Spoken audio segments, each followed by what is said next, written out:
ബാംഗ്ലൂർ ജീവിക്കുന്ന സമയത്ത് ഒരു ഒളിച്ചോട്ടം നടത്തിയിരുന്നു ഞാൻ. അസ്സലാമു അലൈക്കും.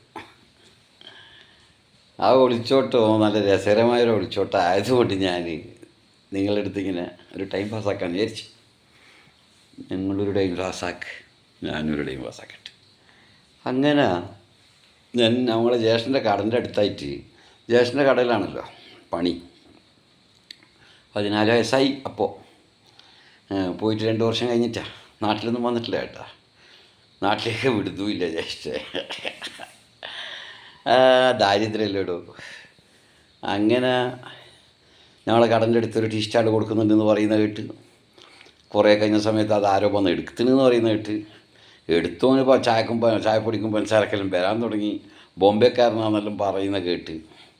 അപ്പോൾ അവിടെ ബാംഗ്ലൂരിൽ ആ സമയത്തൊക്കെ എന്ന് പറഞ്ഞാൽ ദാവൂദ് ഇബ്രാഹിം, ഹാജി മസ്താൻ അങ്ങനെയാണ്, സ്മഗ്ലറാണ്, അതാണിപ്പോൾ ഓടിക്കാറ്. 4 കോടിൻ്റെ വണ്ടി എന്നെല്ലാം പറഞ്ഞിട്ട് കളിക്കുന്നില്ലേ ജനങ്ങൾ. 4 കോടിൻ്റെ മമ്മൂട്ടിൻ്റെ വണ്ടി, പൃഥ്വിരാജിൻ്റെ 4 കോടിൻ്റെ വണ്ടി എന്നല്ലോ പറയുന്നത് പോലെ അന്ന് ഈ കൊള്ളക്കാരെ പറ്റി പറയൽ ഹാജി മസ്താൻ, ദാവൂദ് ഇബ്രാഹിം, സ്മഗ്ലർ, അത് ഇത് എന്നല്ല അന്നത്തെ കാലം. അത് ആ കാലത്തിൽ അപ്പോൾ ഇവൻ ബോംബെയിൽ നിന്ന് വന്ന ആളാണല്ലോ. അപ്പോൾ ഞാൻ അവനോട് ചോദിക്കൂ, എടാ നീ ദാവൂദ് ഇബ്രാഹിമിനെ കണ്ടണ? എടാന്നല്ല, ഇക്കാന്ന് വിളിക്കലേ. അയാൾക്ക് 30 വയസ്സുണ്ട്, എനിക്ക് 14 വയസ്സ്. നിങ്ങൾ ഇങ്ങനെ പിന്നെ ദാവൂദ് ഇബ്രാഹിമല്ലോ എന്ന് പറഞ്ഞാൽ ഞാൻ ദാവൂദ് ഇബ്രാഹിമിൻ്റെ എല്ലാ ആളല്ലേ. എടാ എന്നെയും കൊണ്ടുപോകുക, എടാ എന്നെയും ദാവൂദ് ഇബ്രാഹിമിൻ്റെ ആളാക്കുക എന്ന് ഞാൻ. ഓ അതിനെന്താ, ദാവൂദ് ഇബ്രാഹിമിനോടൊരു വാക്ക് ഞാൻ പറഞ്ഞു കഴിഞ്ഞാൽ ദാവൂദ് ഇബ്രാഹിമിൻ്റെ ഓഫീസിൽ പണം ഇങ്ങനെ എണ്ണിയിട്ട് എഴുതുന്ന പണിയിൽ ഞാൻ മേടിച്ചു തന്നെ പറഞ്ഞു. ഒരു പാക്കറ്റ് സിഗരറ്റ് എടുത്താട്ടെ, വേഗം ഒരു പാക്കറ്റ് സിഗരറ്റ് എടുത്ത് കൊടുത്തു. ചെറിയ കടയാടോ അന്നല്ലോ, കടയെല്ലാം ചെറിയ കട, ചെറിയ ജീവിതം. അങ്ങനെ അത് കഴിഞ്ഞ് ഇനിയിപ്പോൾ ഞാനും വലിയ മോഹത്തിലെല്ലാം ദാവൂദ് ഇബ്രാഹിം ആവും. ഞാൻ നല്ല സ്വപ്നങ്ങളെല്ലാം കാണാൻ തുടങ്ങി. ഹാജി മസ്താനെല്ലാം ആകണം, എന്നിട്ട് പൈസയെല്ലാം കോടികളെല്ലാം സമ്പാദിച്ചിട്ട് വരണം, നാട്ടിൽ ജനങ്ങളിലൊന്ന് ഞെട്ടിക്കണം. ഇതെല്ലാമുള്ള ചെറുപ്രായത്തിലുള്ള വിഡ്ഢിത്തമായ കുറേ ചിന്താഗതികളല്ലോ അങ്ങനെ കൊണ്ടുപോകേണ്ട ആളല്ലേ എൻ്റെ മുമ്പിൽ എത്തിയിരിക്കുന്നത്. ഞാൻ വലിയ ഭാഗ്യവാനല്ലായി എന്നല്ല ഇങ്ങനെ ചിന്തിക്കുന്ന സമയമല്ലേ. പിന്നെ അതിൻ്റെ പിറ്റേന്ന് ഇവൻ വന്ന് 5 കിലോ പഞ്ചസാര മേടിച്ച് 1/2 കിലോ ചായപ്പൊടി, ആകെ ഉള്ളത് ജ്യേഷ്ഠന്മാരെല്ലാം ആടുന്ന് കീടുന്ന് ഒപ്പിച്ച് പിടിച്ചിട്ടെല്ലാം കച്ചവടം ചെയ്യുന്ന ചാക്ക് പഞ്ചസാരയോ അത് ഇതെല്ലാം കൊണ്ടുവരാൻ വേണ്ടിയിട്ട് പെടുന്ന പടാപാട് പാവോ ജ്യേഷ്ഠന്മാരല്ലോ. അതിൽ നിന്ന് 5 കിലോ പഞ്ചസാര അവിടെ എഴുതിക്കുമെന്ന് പറഞ്ഞു. എഴുതി വെച്ച് ചായപ്പൊടി കൊടുത്ത് രാത്രി തരാമെന്ന് പറഞ്ഞ്. രാത്രി വന്നിട്ട് പറഞ്ഞ് പൈസ ഒന്നും ആയിട്ടില്ല, ഞാൻ തരാം എന്ന് പറഞ്ഞ്. അതിന് പിറ്റേ ദിവസവും വന്നു, പിറ്റേ ദിവസവും മേടിച്ച്. പിന്നെ ഇങ്ങനെ ദാവൂദ് ഇബ്രാഹിമിനെ പറ്റിയിട്ട് ഹാജി മസ്താനെ പറ്റിയിട്ട് പറയും. ഞാനിങ്ങനെ അതെയാ ഭയങ്കര നല്ല അകിരി ഞാനും കളിക്കും. എന്നെ കൊണ്ടുപോകേണ്ട ആളല്ലേ, എനിക്ക് ദാവൂദ് ഇബ്രാഹിമെല്ലാം ആണ്ടേ. അപ്പോൾ ഞങ്ങൾക്ക് ഇവനെ വെറുപ്പിക്കാൻ പറ്റില്ലല്ലോ, നീ 5 കിലോ പഞ്ചസാര എടുത്തിട്ട് പിന്നെയും അങ്ങനെ 5 കിലോ പഞ്ചസാരയും ചായപ്പൊടിയും കൊണ്ടുപോയിട്ട് 5-10,000 റുപ്യ ഇവ തരാനായി. ഇതിപ്പം ജ്യേഷ്ഠന്മാരോട് പറയാൻ പറ്റുമോ? പറഞ്ഞാലോ ജ്യേഷ്ഠന്മാർ അടിയും കൊള്ളണോ, പിന്നെ ഞങ്ങൾക്ക് ദാവൂദ് ഇബ്രാഹിം ആകാൻ പറ്റുക, അതും പറ്റൂല. അങ്ങനെ എന്തായി ലാസ്റ്റ് ഓന് 2 മാസം കഴിഞ്ഞാൽ ഞാൻ ഓനോട് പറഞ്ഞ പരിപാടി നിർത്തി മോനെ, ഒന്നിക്കലും എൻ്റെ പൈസ തരിക, അല്ലെങ്കിൽ എന്നെ ദാവൂദ് ഇബ്രാഹിമാക്കി തരിക. അങ്ങനെ എന്തിനു പറയുന്നു. ലാസ്റ്റ് ഓനിക്കും മനസ്സിലായി എനിക്ക് കിട്ടില്ല. കാരണം ഇത് കിട്ടുന്നത് കൊണ്ടാണ് ഈ 1-2 മാസം ഓൻ അവിടെ പിടിച്ചു നിന്നത്. മനസ്സിലാക്കണോ, കച്ചവടമൊന്നുമില്ല. ഓനും ആടുന്ന് ഇങ്ങനെ ചായ എല്ലാം ഇങ്ങനെ വിൽക്കുമ്പോൾ ഒരുപാട് ദാതാക്കന്മാരെല്ലാം വന്ന് ചായയെല്ലാം കുടിച്ചിട്ട് ഏതാണെന്നെല്ലാം പറഞ്ഞിട്ട് പോകുന്ന കാലത്തിലല്ലേ ഓനുള്ളത്. മനുഷ്യന്മാരുടെ ജീവിതത്തിൽ എൻ്റെ കഥകളാണ്. അങ്ങനെ എന്നെ ദാവൂദ് ഇബ്രാഹിം ആക്കണോ എന്നും പറഞ്ഞിട്ടില്ല. എൻ്റെ അടുത്ത് നമ്മൾ ചായപ്പൊടിയും പഞ്ചസാരയും തേച്ച് വാങ്ങി തീർക്കുകയും ചെയ്ത്. ലാസ്റ്റ് ഓനിക്കും തോന്നി ഇനിയിപ്പോൾ എനിക്ക് ഇവിടെ പിടിച്ച് നിൽക്കാൻ കഴിയില്ല, പോയി കളയാന്ന് തന്നെ ഓനും തീരുമാനിച്ചു. അങ്ങനെ ഒരു ദിവസം എന്നോട് പറഞ്ഞു വിട്ടാളയാന്ന് പറഞ്ഞു. അങ്ങനെ ഒരു പാൻറ്റും ഒരു കുപ്പായം ഉടുത്തൊരു പാൻറ്റും ഒരു കുപ്പായമായിട്ട് സ്ഥലം കാലിയാക്കി. അവിടെ നിന്ന് പോയി നേരെ ഫസ്റ്റ് ജീവിതത്തിൽ ആദ്യമായിട്ട് ട്രെയിന് കണ്ട് അങ്ങനെ ട്രെയിനിലേക്ക് കയറി. ഒരു ഗ്ലാസ് വെള്ളം പോലും കഴിക്കാൻ മേടിച്ച് തരാനുള്ള പൈസ ഇവൻ്റെ അടുത്തും ഇല്ല, പാവം. അങ്ങനെ ലാസ്റ്റ് ബോംബെയിലെത്തി. ഒരു ദിവസം 2 ദിവസം മറ്റേ യാത്ര ചെയ്ത് എത്തിയിട്ട് എന്നെ കൂട്ടിക്കൊണ്ടുപോയി ഒരു കുസിനിയിൽ, ഒരു 3ാമത്തെ നിലയിൽ അവിടെ ആക്കിയിട്ട് എന്നോട് പറഞ്ഞ്, ഞാൻ പൊറോട്ടക്കും ബീഫിനെല്ലാം പൈസ കൊടുത്തിട്ടുണ്ട്, നീ കഴിച്ചിട്ട് ഇവിടെ കടന്നോ, നാളെ രാവിലെ ഞാൻ വരൂ, എനിക്കിപ്പം ജ്യേഷ്ഠനൊന്നും കമ്മാറിലൊന്ന് കാണണോ, ഞാൻ പോയിട്ട് വരുന്നു പറഞ്ഞിട്ട് അവൻ പോയി. യാ റബ്ബേ, 1-2 ദിവസം പട്ടിണി കിടന്ന മനുഷ്യനല്ലേ.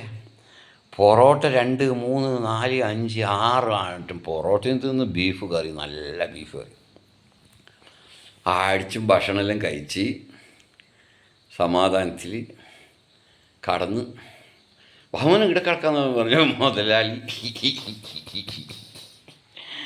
ആരംഭമെല്ലാം ആക്കിയിട്ട് ഞാൻ വിചാരിച്ചാൽ അള്ളാ എൻ്റെ ഉപ്പാൻ്റെ വയസ്സുള്ള മനുഷ്യനല്ലേ എന്ന് പറഞ്ഞ് ആ ആരംഭത്തിൽ അയാളെ കൂടെ കടന്ന് അങ്ങനെ ഞാൻ എന്ത് ചെയ്ത്,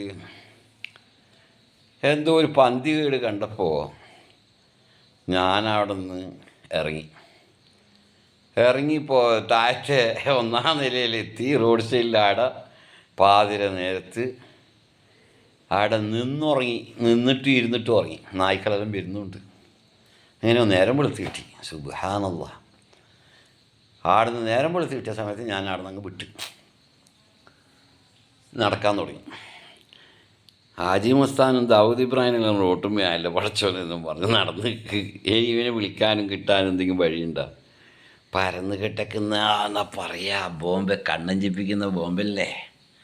അന്നെല്ലാം എന്തൊരു മൊഞ്ചാ ബോംബെക്ക്. ഇന്നിത്ര മൊഞ്ചുണ്ടെന്ന് എനിക്കറിയില്ലേ, ഞാൻ പോയിട്ടൊന്നുമില്ല, കുറേ കാലമായി. അങ്ങനെ ആ ബോംബെയിൽ അങ്ങനെ ഒളിച്ചോട്ടത്തിലെ ദാവൂദ് ഇബ്രാഹിം അങ്ങനെ അവിടെ നിന്ന് നടന്ന് ഒരു 2 മണിക്കൂർ 1 മണിക്കൂർ എന്ത് നടന്നേരം എനിക്ക് വഴിവക്കിൽ റോഡ് കച്ചവടം ചെയ്യുന്ന ഒരാളെടുത്ത് പോയിട്ട് പറഞ്ഞു എനിക്ക് പണി തരുമെന്ന് വെച്ചാൽ അങ്ങനെ പണി തന്നു.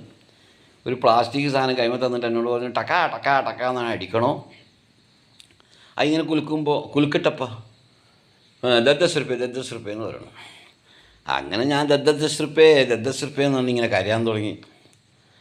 അങ്ങനെ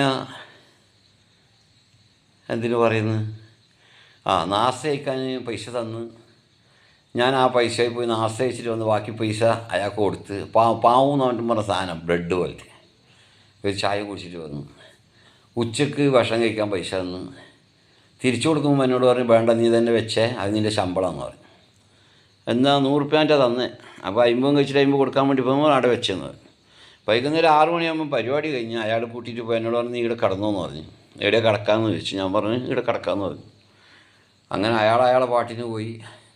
പിന്നെ അല്ലേ ലേറ്റിട്ട ബോംബെ ഞാൻ കാണുന്നത് അന്നല്ലേ. അപ്പോൾ എന്ത് മൊഞ്ചുള്ളൂ ബോംബെ. അന്നും മൊഞ്ചുണ്ടായി. ഇനി ഇന്നത്തെ കാലം നിനക്കറിയില്ലേ, ഇന്നത്തെ 10-30 കൊല്ലം മുമ്പ് 35 കൊല്ലം മുമ്പത്തെ ഒരു ബോംബെനെ പറ്റി ഞാൻ പറയുന്നു. ഇന്നും അങ്ങനെ തന്നെ ഉണ്ടാകുമെന്ന് ഞാൻ വിചാരിക്കുന്നു. അതല്ല അന്നേ പുരോഗമിച്ചിട്ട് ഇനി പുരോഗമിക്കാൻ സ്ഥലം ബാക്കിയില്ല, അങ്ങനത്തെ നാടാണ് ഞാൻ വിചാരിക്കുന്നു. അങ്ങനെ രാത്രിയത്തെ ബോംബെ കാണാൻ വേണ്ടി ഇറങ്ങി. വീട്ടി സ്റ്റേഷൻ്റെ മുമ്പിലാണ് ഈ സംഭവമെല്ലാം നടക്കുന്നത്. അപ്പോൾ വീട്ടി സ്റ്റേഷൻ്റെ റോഡ് സൈഡിൽ ഒരുപാട് വാച്ച് വെക്കുന്ന മലയാളികളെല്ലാം കണ്ട് ഞാൻ. അപ്പോൾ ഇയാളെടുത്ത് വിട്ടിട്ട് ഇങ്ങോട്ട് വന്നില്ലേ, തിരിച്ചു പോകാൻ അറിയാണ്ടായി. അവിടെ പോയി നോക്കുമ്പോൾ എന്നെ കൊണ്ടുവന്ന ആളവിടെ നിൽക്കുന്നു. അപ്പോൾ സന്തോഷത്തിൽ പോയി ഞാൻ കെട്ടിപ്പിടിക്കലും ചെയ്ത് എന്നോട് ചോദിച്ചു നീ എന്ത് ചെയ്യണം, അവിടെ ഞാൻ വന്ന് നോക്കി നീ ഉണ്ടായിട്ടില്ലല്ലോ എന്നെല്ലാം പറഞ്ഞു. അപ്പോൾ ഞാൻ പറഞ്ഞു ഞാനില്ല, ഇങ്ങനെയാണ് സംഭവം എന്നെല്ലാം പറഞ്ഞ്. അപ്പോൾ എന്നോട് പറഞ്ഞ് ഞാൻ പറഞ്ഞ എനിക്ക് പണിയെല്ലാം കിട്ടിയെന്നെല്ലാം പറഞ്ഞ്. എന്നാൽ ശരി ഓക്കെ എന്ന് പറഞ്ഞാൽ ഓന്തടി തപ്പിയേ. അന്നത്തെ രാത്രി കടന്നുറങ്ങണ്ടേ, ഒരു ഹോട്ടലിൻ്റെ മുമ്പിൽ കടന്നുറങ്ങി ഞാൻ. റെണ്ടി ബസാർ. അങ്ങനെ അവിടെ കടന്നുറങ്ങി. രാവിലെ ഹോട്ടലുകാരൻ വന്ന് ചവിട്ടി. അത് ഉടുത്ത ആകെ ഒരു പാൻറ്റ് ഒരു കുപ്പായേ ഉള്ളൂ. തണുത്ത് വിറച്ചിട്ടായി ഉറങ്ങുന്നത്. 14 വയസ്സുള്ളൊരു ചെക്കൻ. അങ്ങനെ അവിടുന്ന് അടിച്ച് ഓടിച്ചതിന് ഇപ്പുറത്ത് പൂട്ടിക്കിടക്കുന്ന കടൻ്റെ മുമ്പിൽ വന്ന് കടന്നു. ഇപ്പോൾ ഒരു 9 മണിക്ക് അയാളും വന്ന് തുറന്നു. അങ്ങനെ തിരിച്ച് ഈ ഓട്ടോക്കാരൻ അടുത്ത് പോയിട്ട് പറഞ്ഞു, ഞങ്ങൾക്ക് പണി തരുമെന്ന് ചോദിച്ചാൽ ആ തരാമെന്ന് പറഞ്ഞ് പണി തന്നു. പ്ലേറ്റെല്ലാം കഴുകുന്ന പണി. ഓക്കെ. അങ്ങനെ അവിടെ ഒരു 3-4 മാസം നിന്ന കഥ ഞാൻ പിന്നെ പറഞ്ഞുതരാം. റിവോൾവർ കണ്ടതും റണ്ടികളെ കണ്ടതും വല്ലാത്തൊരു ദുനിയാവ് തന്നെ. രസകരമായ ദുനിയാവ്. ഓക്കെ, അസ്സലാമു അലൈക്കും, ബൈ ബൈ.